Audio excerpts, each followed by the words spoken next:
Brought to you by TechnoSpark 20 series smartphones. Brought to you by TechnoSpark 20 series smartphones. I'm superhuman. मैं युवा हूँ तो युवा हित की बात हमेशा करूँगी।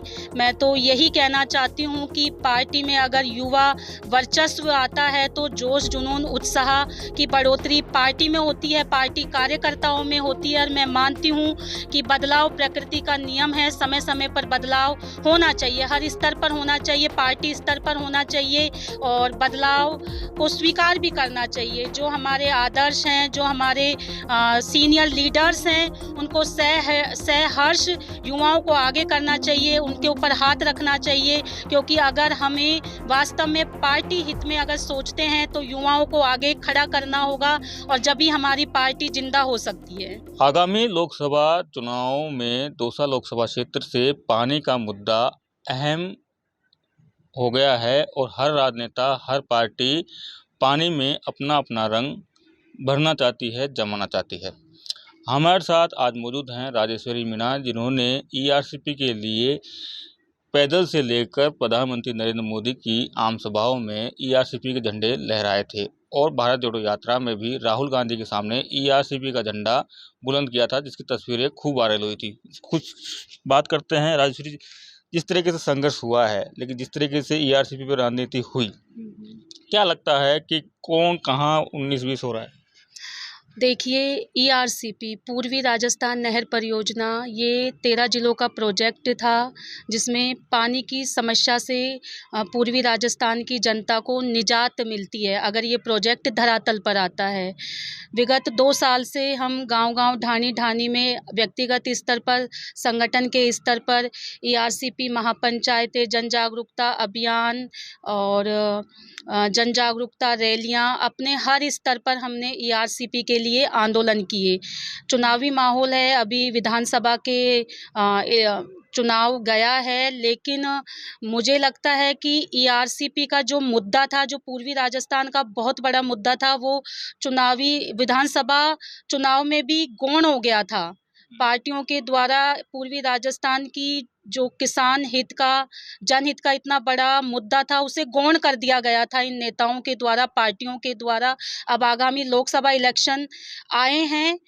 वर्तमान में हमारे यहाँ बीजेपी की सरकार है, जिनके द्वारा ईआरसीपी के मुद्दे को भुनाया जा रहा है। वोट बैंक के तहत इस मुद्दे को भुनाया जा रहा है, जैसे कि ईआरसीपी को परिवर्तित करके पीकेसी लिंक परियोजना कर दी गई है। लेकिन मैं आपसे यही कहना चाहती हूँ कि जो ये बीजेपी सरकार है, किसान हित के लिए एक बहुत बड़ा सौगात ईआरसीपी के रूप में पूर्वी राजस्थान की जनता को देना चाहती है। मेरा तो एकमात्र सवाल जो वर्तमान हमारी बीजेपी सरकार है स्टेट में, उनसे यही कहना चाहती हूँ कि ईआरसीपी को लेकर जो आपने एमओयू किया है, उस एमओयू पे साइन तो हुए हैं, लेकिन उसके अंदर क्या है अभी तक हमने संघर्ष किया है। हमारे पास लिखित में अभी तक ऑफिशियल कोई ऐसा लेटर नहीं आया है कि एमओयू में इस प्रोसेस के तहत हमें पानी मिलेगा, कितना पानी मिलेगा, किसी को कुछ भी अता पता नहीं है। दोनों पार्टियों को अता पता नहीं है और लोकसभा में ईआरसीपी को बहुत बड़ा चुनावी मुद्दा बना के बुनाया जा रहा है। तो मुझे लगता है कि जो ये बीजेपी की सरकार है, किसान हित के रूप में ईआरसीपी को सामने रख के चुनावी एजेंडा के रूप में वोट बैंक की तलाश कर रही है, वोट बैंक लेने की कोशिश कर रही है। मुझे लग रहा है कि ये जनता को गुमराह किया जा रहा है ईआरसीपी को लेकर। क्या लगता है कि जिस तरीके से जो पहले की सरकारें हैं, जैसे कांग्रेस की सरकार थी, तो काफ़ी आरोप प्रत्यारोप लगे थे उस टाइम, और जैसे सरकार चेंज हुई, एमओयू का जिस तरीके से हुआ कि एमओयू हो गया है, लेकिन जैसे सचिन पायलट ने भी आरोप लगाया था कि भाई दिखाओ, मतलब अभी भी राजनीति थमी हुई नहीं है। क्या लगता है पानी पे इतनी राजनीति क्यों? देखिए, मैं तो सिर्फ यही मानती हूँ कि जो ये ईआरसीपी का मुद्दा है, इसमें ना तो किसानों की तरफ ध्यान दिया गया है पार्टियों के द्वारा, ना जनता की तरफ ध्यान दिया गया है। मैं आपसे कहना चाहती हूँ कि पिछले 2 साल से हम ईआरसीपी पर काम कर रहे हैं। हकीकत ये है संदीप जी कि पानी की बहुत बड़ी समस्या पूर्वी राजस्थान की जनता में पूर्वी राजस्थान में है, जिसमें मैं आपसे कहना चाहती हूँ 5-6 जिलों में तो हम ईआरसीपी जन जागरूकता अभियान के तहत घूमे हैं। मैं किसी और गांव का उदाहरण नहीं देना चाहूँगी, मैं मेरे गांव का उदाहरण देना चाहूँगी, लालसोट के खुर्रा गांव की। मेरे गांव में पानी की इतनी बड़ी समस्या है, अगर बारिश हो जाती है तो हमारे गांव में खेती हो जाती है, अगर बारिश नहीं होती है तो हमारे तालाब नहीं भरते हैं पानी से और हमारे खेत सूखे पड़े हुए हैं। इस बार बारिश नहीं हुई है तो मेरे गांव में खेती नहीं है। तो मैं तो यही मानती हूँ कि जो ये पार्टियां हैं, ये सिर्फ ईआरसीपी हो या पानी का मुद्दा हो या कोई सा भी जनहित का मुद्दा हो, ये चुनावी टाइम में हर मुद्दे को भुनाने की कोशिश करती है और जनता टकटकी लगा के, उम्मीद लगा के इन पार्टियों की तरफ, इन नेताओं की तरफ देखती है, जबकि जनता को कुछ भी नहीं मिलता है। जनता सिर्फ गुमराह होती है इन पार्टियों के द्वारा। आप प्रधानमंत्री की जो सभाएं थी नरेंद्र मोदी जी की, वहाँ भी गई थी, हाँ जी। पुलिस से बड़ा आमना सामना भी हुआ था। हाँ जी। राहुल गांधी की भारत जोड़ो यात्रा में भी आप दिखाई दी थी, तब भी आप काफ़ी वायरल हुई थी ईआरसीपी के एजेंडे के साथ। क्या लगता है, दोनों पार्टियां आप हमेशा मौजूदगी करती हैं अपने साथियों के साथ, उसके बावजूद भी लास्ट टाइम में राजनीति? देखिए, ईआरसीपी को लेकर मैंने हर स्तर पर अपने स्तर पे, चाहे से वो पंचायतें हों, रैलियां हों या फिर पैदल मार्च हो, सब अपने स्तर पर हमने किया है। लेकिन जो पार्टियां हैं, जो हमारी पिछली सरकार थी, उनके द्वारा बहुत बड़ी बजट की घोषणा की गई थी, लेकिन ये बहुत बड़ा प्रोजेक्ट है, 37,000 करोड़ का बजट है जो राज्य सरकार के हाथ में नहीं है। अगर ये राष्ट्रीय परियोजना घोषित होती है तो 90% अनुदान सेंटर से मिलता है, 10% राज्य सरकार इसे वहन करेगी। तो पिछली जो सरकार थी अपने स्तर पर घोषणाएं की, और जो अभी हमारी वर्तमान में सरकार है, इन्होंने ईआरसीपी को लेकर माननीय जो हमारे मोदी जी हैं, पीएम साहब हैं, उनके द्वारा घोषणा की गई थी कि अगर राज्य में डबल इंजन की सरकार बनती है, सेंटर में और राज्य में, तो हम इसे ईआरसीपी प्रोजेक्ट को घोषित करेंगे। लेकिन मेरा मानना है कि बीजेपी के द्वारा अभी वर्तमान में एमओयू हुआ है। चलो, हम स्वीकार करते हैं, आम जनता है, पूर्वी राजस्थान की जनता है, पानी की समस्या है, हम सहर्ष इसे स्वीकार करते हैं कि ठीक है, आप पानी की समस्या को लेकर निजात दिलाने जा रहे हैं, ईआरसीपी की सौगात पीकेसी के रूप में आप हमें देना चाहते हैं, लेकिन जो एमओयू हुआ है वो हमें दिखाइए तो सही, उसमें क्या है, कितना पानी मिल रहा है, स्टेट को कितना मिल रहा है, मध्य प्रदेश सरकार को कितना मिल रहा है। अभी हमें कुछ अता पता ही नहीं है कि राजस्थान को कितना पानी मिल रहा है। तो ये सब गुमराह करने की वो है। आप बताइए, जनवरी में एमओयू हुआ है और 3 महीने हो गए हैं, अभी तक हमारे पास ऑफिशियल कोई लेटर नहीं आए जिसमें हम देखें कि हमें कितना पानी मिल रहा है। तो ये बेवकूफ़ बनाने की कोशिश पार्टियों द्वारा की जा रही है, बीजेपी सरकार के द्वारा की जा रही है। मैं तो यही कहना चाहती हूँ, अगर वास्तव में आप किसान हित की बात करते हो, जनहित की बात करते हो, तो जो पानी है, जो ईआरसीपी के रूप में पीकेसी इंटरलिंक परियोजना के द्वारा जो भी पानी है, वो हमें पूरा मिलना चाहिए। इस पानी में किसी भी तरह की कटौती नहीं होनी चाहिए। लेकिन सुनने में ये भी आ रहा है कि राजेश्वरी अब आंदोलन छोड़कर राजनीति में हाथ आजमाना चाहती है। देखिए, बिल्कुल संदीप जी, मैं शुरू से ही अपने स्टैंड पर क्लियर थी कि जब भी मुझे राजनीति में मौका मिलेगा, मैं राजनीति में ज़रूर आना चाहूँगी। और मैं आपसे यही कहना चाहती हूँ कि बिना पद और पावर के आप कुछ भी नहीं कर सकते जनता के लिए। आप एक मूक आवाज़ बन सकते हो, आप एक आवाज़ बनकर आपकी आवाज़ को दबाया जा सकता है, लेकिन आप पद, पावर, सत्ता में रहेंगे तो आप जनहित के बहुत सारे काम कर सकते हैं।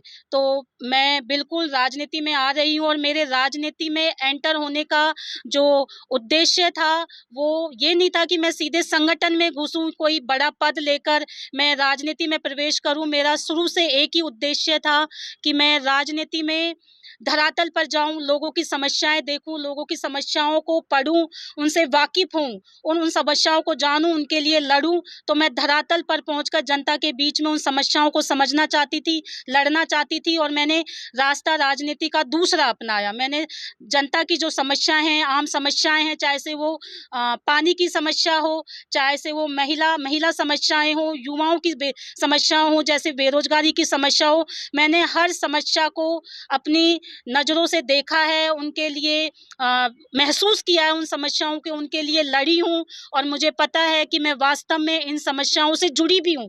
मैंने ये भी देखा है कि धरातल पर लोग कितने पीड़ित हैं। एक जो तबका है, चाहे से वो दलित वर्ग हो, महिला वर्ग हो, युवा वर्ग हो, कोई सा भी वर्ग हो, हर कोई किसी न किसी समस्या से पीड़ित है। उन समस्याओं को मैंने समझा है, और मेरे राजनीति का प्रवेश समाज सेवा के रूप में मैंने समस्याओं को देखते हुए आगे बढ़ी हूँ, राजनीति में प्रवेश किया है। राजेश्वरी कांग्रेस के कार्यालय के आसपास दिखाई देती हैं, सभाओं में दिखाई देती हैं, कभी सचिन पायलट के साथ फोटो होती है, कभी अशोक गहलोत के साथ फोटो होती है। क्या चल रहा है? कि दौसा में एक नाम चल रहा है, अभी शायद अभी लिस्ट आई नहीं है, मुरारीलाल मीणा। क्या लगता है कि पार्टी चुनेगी, या कभी ऐसा लगता है कि हाँ उम्मीद जारी है अभी तक? देखिए, जो अभी लोकसभा इलेक्शन को लेकर उम्मीदवार ने, जो भी उम्मीदवार हैं, उन्होंने अपनी दावेदारी दी हैं। अब मैं तो यही कहना चाहती हूँ कि पार्टी किसको चुनती है, पार्टी पुराने चेहरे पे दाव खेलती है या नए चेहरे पे दाव खेलती है। मैं तो यही कहना चाहती हूँ कि पार्टी का जो भी फैसला होगा वो पार्टी हित में होगा, और जो भी फैसला होगा सर्वमान्य होगा। मैं पार्टी से उम्मीद करती हूँ कि ठीक है, पुराने चेहरे पर दाव खेलना आसान होता है, लेकिन सबसे बड़ी बात मैं यही कहना चाहती हूँ पार्टी से कि युवाओं को मौका दीजिए। अगर आप युवाओं को मौका देंगे तो मरती हुई पार्टी में भी दम आएगा, कार्यकर्ताओं में भी दम आएगा कि हमें मौका दिया जा रहा है। और मैं पूरी उम्मीद करती हूँ कि पार्टी नए चेहरों को भी मैदान में लाएगी, और पार्टी में एक जान फूंकने का काम करेगी। लेकिन जिस पार्टी से आप कोशिश कर रही हैं, हाँ उस जी। पार्टी में पिछले 5 साल से बुजुर्ग और युवाओं में काफ़ी लड़ाई होती रही, अशोक गहलोत, सचिन पायलट। क्या लगता है युवाओं को कितना आगे बढ़ना चाहिए, और सचिन पायलट की क्या भूमिका दिखती है अब आपको युवाओं में? देखिए, मैं युवा हूँ तो युवा हित की बात हमेशा करूँगी। मैं तो यही कहना चाहती हूँ कि पार्टी में अगर युवा वर्चस्व आता है तो जोश, जुनून, उत्साह की बढ़ोतरी पार्टी में होती है, पार्टी कार्यकर्ताओं में होती है। और मैं मानती हूँ कि बदलाव प्रकृति का नियम है, समय समय पर बदलाव होना चाहिए, हर स्तर पर होना चाहिए, पार्टी स्तर पर होना चाहिए, और बदलाव को स्वीकार भी करना चाहिए। जो हमारे आदर्श हैं, जो हमारे सीनियर लीडर्स हैं, उनको सहर्ष युवाओं को आगे करना चाहिए, उनके ऊपर हाथ रखना चाहिए, क्योंकि अगर हमें वास्तव में पार्टी हित में अगर सोचते हैं तो युवाओं को आगे खड़ा करना होगा, और जब ही हमारी पार्टी जिंदा हो सकती है। दौसा लोकसभा पायलट परिवार का गढ़ रहा है, वहीं दूसरी तरफ किरोड़ीलाल मीणा का भी एक गढ़ है। कितना मुश्किल मानते हैं, क्योंकि किरोड़ीलाल मीणा समाजीय तौर पर बड़े नेता हैं, और पूर्वी राजस्थान के सबसे गद्दार नेता हैं वो। देखिए, दौसा की राजनीति में बिल्कुल मैं यही कहना चाहती हूँ कि डॉक्टर किरोड़ीलाल जी हैं, वो हमारे समाज के सम्मानीय नेता हैं, और लोगों के दिलों में भी राज करते हैं। लेकिन यहाँ बात आती है बीजेपी और कांग्रेस की। कांग्रेस पार्टी से टिकट की मांग कर रही हूँ, तो मैं कांग्रेस की बात ही रखना चाहूँगी। कांग्रेस पार्टी हमेशा किसान हित, जनहित, युवा हित की पार्टी है, हमेशा इनके मुद्दों को सर्वोपरि रख के आगे बढ़ी है। तो मैं तो यही कहना चाहती हूँ कि वर्चस्व किसी का भी हो, किसी भी व्यक्ति विशेष का हो, लेकिन कांग्रेस पार्टी से हूँ तो कांग्रेस पार्टी की नीतियों को चाहूँगी कि आगे बढ़ें, और जिसके भी नेतृत्व में जो भी सांसद प्रत्याशी के रूप में उभरे, उनके वो आगे बढ़े, और किसान हित, जनहित, छात्र हित, इन मुद्दों के साथ हम आगे बढ़ें। धन्यवाद बातचीत करने के लिए। तो ये थी राजेश्वरी मीणा, जो साफ कह रही हैं कि राजनीति में युवाओं को अब बढ़ चढ़ कर आना चाहिए, क्योंकि आगे का भविष्य युवाओं का है। संदीप मीणा, दौसा, राजस्थान तक।